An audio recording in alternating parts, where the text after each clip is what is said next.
Intro credits. What are they for? It may seem pretty obvious at first based on what they're called. They are for crediting the people and companies involved in the making of a movie or television show that gets shown at the beginning of whatever you're watching. But saying that that's all they're for is kind of doing them an injustice, because there is so much more to them than that. They have continuously evolved, and although they have become less common today, in movies at least, they are still used in very creative ways for a variety of different purposes. In this video, we're going to be talking about what the real purpose of intro credits is, taking a look at how they've evolved over the years, and discussing why we need to preserve them. But before we jump in, I just want to say something really quick. My brother and I have been working on this channel together for a few years now, and we have been absolutely blown away by just the sheer amount of support and growth we've experienced. We hit another huge milestone of 25,000 subscribers, which is absolutely crazy. We love all the discussion in the comments. We've actually learned a ton from them. So we just want to say thank you. It really means a lot to us, and we want to continue making our videos better and better. Thank you. Now, let's jump into it.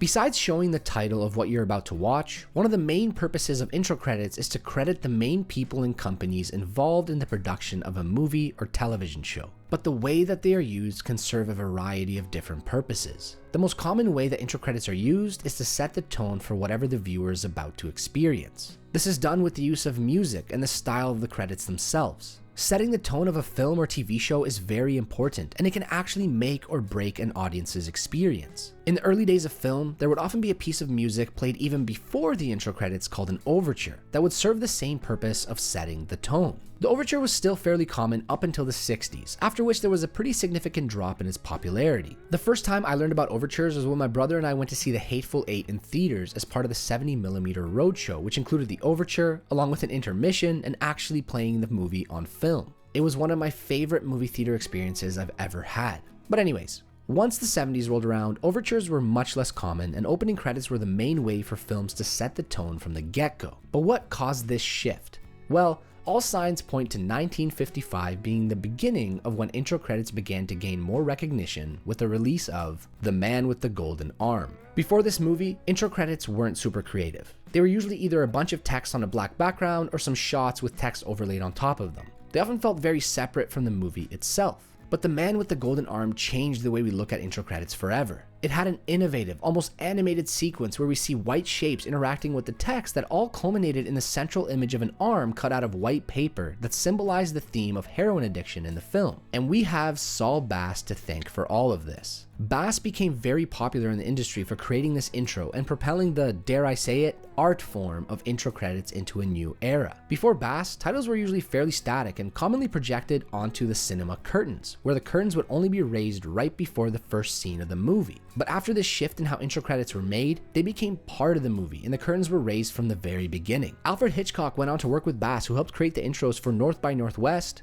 Vertigo, and Psycho. And this wasn't it. Bass created a ton of amazing intro credit sequences, some more of which included Anatomy of a Murder, Spartacus, and West Side Story. There is actually a quote from Bass that summarizes the importance of intro credits very nicely. He stated that his goal was to try to reach for a simple, visual phrase that tells you what the picture is all about and evokes the essence of the story. So now that we know how intro credits got their start, let's talk about the different ways they are used today. There are so many good examples of this, but the ones that come to mind for me are the intro credits for Zombieland, Jaws, the television show Dexter, and David Fincher's Seven.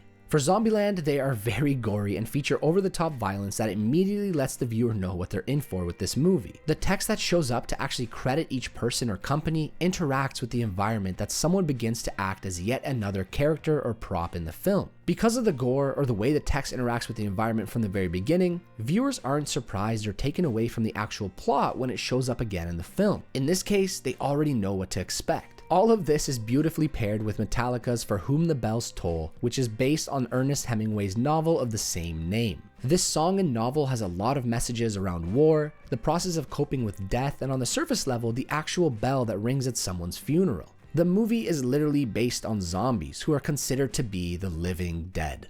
The television series Dexter also has an amazing intro credit scene that perfectly sets the tone for the entire show. It also leaves you feeling a bit uneasy with connotations of what might also be taking place behind the scenes on the topic of cannibalism. The entire intro shows you even how the most innocent of tasks can be considered violent or make you feel uneasy when painted in a different light. Similar to how in the show, Dexter plays the persona of a very nice and friendly person that has a dark and mysterious background. In the intro, we see things like cutting of meat, the drop of blood from shaving, the ketchup or hot sauce being dripped onto his eggs. All of this imagery, along with the color grading, emphasizes violence with the color red. We also see imagery of murder in the way Dexter performs regular tasks. The way he puts on his white t-shirt makes it look like someone is being suffocated. The way he wraps the floss around his fingers reminds us of strangulation. And all of these images are paired with a song choice that has an almost old school mystery vibe and works very nicely to make the viewers feel uneasy from the very beginning. Another intro credit scene that perfectly sets the tone of a movie is Jaws. This one is definitely much simpler than the previous ones we talked about though. But from the very first note that is so masterfully composed by John Williams, chills are sent up our spines. It builds up suspense and then quickly cuts away to a scene where a group of teens are hanging around a campfire on a beach. The combination of these two scenes sets the tone that this movie will keep us on edge, but it also foreshadows what might happen to some of the group of teenagers that adds to the overall creepiness. But my favorite example of setting the tone is in David Fincher's Seven. The intro credits do an awesome job at this. They make you feel queasy before the film even begins. The audience gets somewhat prepared for the brutal nature of the film before they even watch it. The scratchy text, the shakiness and jitters of the visual, the somewhat brutal imagery all paired with music that is borderline horror-inducing. Everything is done so perfectly. But one other thing that these credits do that I really love, and this is a slight spoiler of the film, so please be warned, and it's that Kevin Spacey didn't even appear in the credits at all. They mentioned Brad Pitt,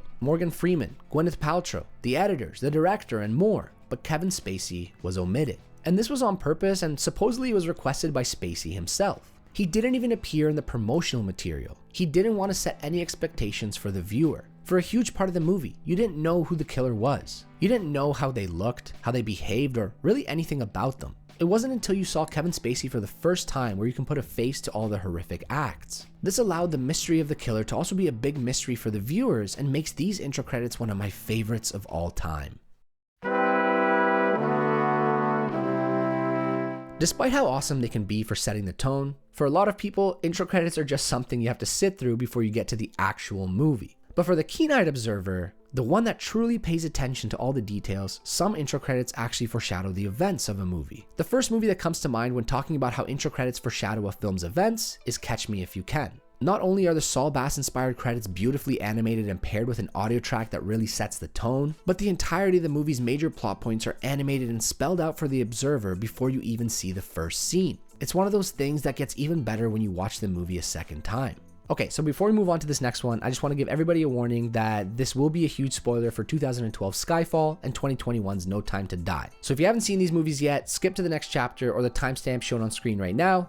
You've been warned. Another film that comes to mind with regards to foreshadowing major plot points during the intro credits is 2012's Skyfall. And Skyfall isn't the only movie in the Daniel Craig James Bond series that foreshadows events or themes of the movie in the intro. I actually think all of them do this. No Time to Die does it by featuring imagery of DNA in the intro credits, which symbolizes the importance of DNA in the film with the nanobot bioweapon. But Skyfall went a bit more literal with its imagery and foreshadowed Judi Dench's death in the film by featuring her name on top of imagery of a cemetery. It's one of those things, again, that when watching for the first time, you might get a suspicion, but watching the intro credits for a second time really makes them that much better.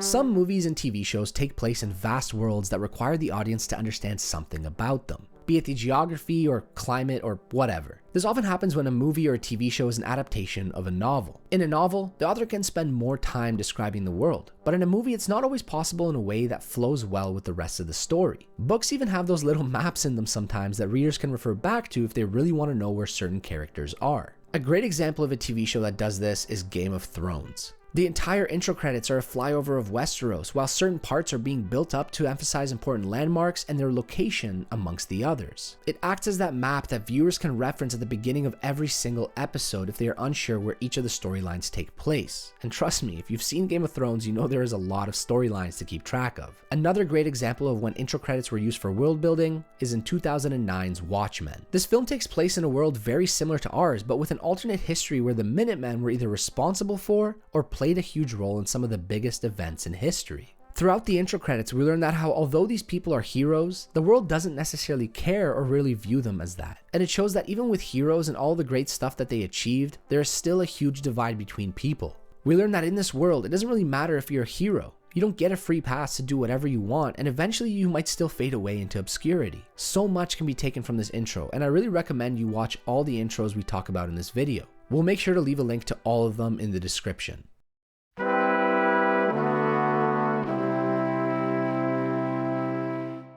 And the final way that intro credits are used that we're going to discuss in this video is for the purpose of introducing characters. This is more common in television shows than in movies, and I'm not talking about how characters are introduced in movies such as Bullet Train. I'm talking about when each character is shown along with the actors that are playing them.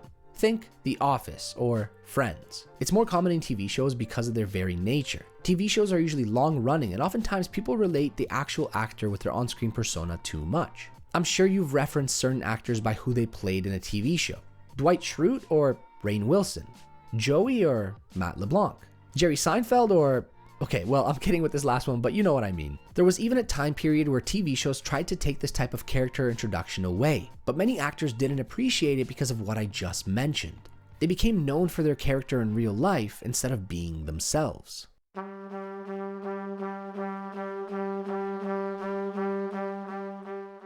Okay, so it should be pretty obvious by now that intro credits have a lot of different purposes and are pretty important in preparing the audience for what they are about to experience. But why have they become less and less common over the years? In the past, intro credits were actually required, and if not included, could get you fined. George Lucas is often credited, no pun intended, with being the person who popularized not including intro credits with Star Wars, where only the title of the film was shown in the beginning before the intro crawl. It wasn't an issue with A New Hope, but for The Empire Strikes Back, the Directors Guild fined him $250,000 for not crediting the director, and they even tried to remove the movie from theaters. Since then, intro credits have been going the way of the overture and becoming less and less common, although not to the same extent. There are still a lot of movies that have them, but definitely much less than in the past. In 1989, title-only billing became the established method of opening a blockbuster. That year, we saw the release of Ghostbusters 2, Lethal Weapon 2, and The Abyss, none of which included intro credits. Blockbusters are usually high-octane, get right into the action type movies, and removing the intro credits was just another way to get people right into the film.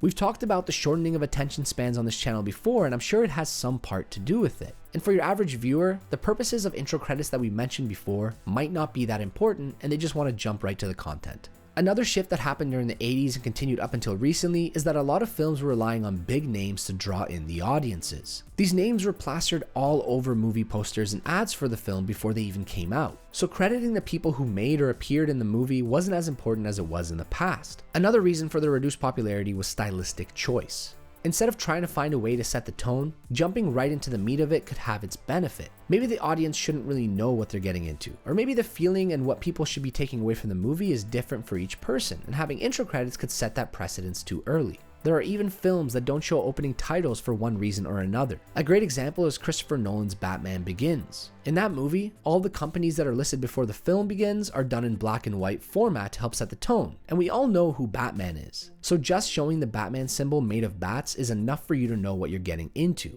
This is an awesome example of setting the tone of a film and letting people know that this is going to be a much darker and grimier Batman than the ones we've come to experience without having to create a long and drawn out sequence. So what does the future look like for intro credits? Personally, I would hate to see them go away, and if I'm being honest, I don't think they will. I think we're at a point where they are used when it makes sense instead of being forced to use them, and this also leads to a lot of their creativity. As with most things, I do think they will come back and have some sort of renaissance period, since most things people are nostalgic for tend to come and go in cycles. But what do you think? Are you happy we have less intro credits? What are some of your favorite intro credits, and what other ways have you seen them be used that we didn't talk about in this video? Leave a comment down below. Thanks for watching. If you like this video and want to see more just like it, or you just want to see more videos about the film industry in general, make sure to leave a like and subscribe so you don't miss out. The channel has been growing like mad these past few months, and we want to thank everyone again for all of the support. We have a lot of cool videos on the way, so stay tuned. We also just launched a Patreon with some really cool benefits that we'll continue expanding on in the future. There's a link in the description if you want to check it out and support what we do. We really appreciate it. But until next time, have a good one.